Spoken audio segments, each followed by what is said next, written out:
जानते कि ओडिया भाषी लोक मैंने एक समय चारोटी भिन्न प्रदेश में विछंडी थे।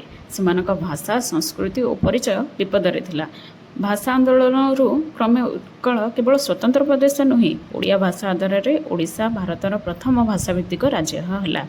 Odisha was formed as a separate province on April 1, 1936। प्रथमे 6टी जिला तथा पुरी, गंजाम, कटक, संबलपुर, कोरापुट एवं बालेश्वर को नहीं स्वतंत्र प्रदेश गठन होता। It was carved out of the Bengal, Bihar and central province. भाषा बंचाइबा उद्देश्य महान नेता माने ओडिया भाषा आंदोलन आरंभ करथिले। सेमानक मध्य मुख्य पुरोधा साजिथिले उत्कल गौरव मधुसूदन दास, उत्कलमणि गोपबंधु दास एवं फकीरमोहन सेनापति। सेमानक मतरे ओडिया भाषा आमर शक्ति, आमर गर्व, आमर परिचय। Let me know in the comment section April 1 को क्यों दिवस रूपे पालन करा जाए। सांग माने ये वीडियो को शेयर करंतु एवं ओडिया भाषा उपरे गर्व करंतु। चैनल को लाइक एंड सब्सक्राइब करंतु और अधिक ओडिशा इतिहास जानिबा पई।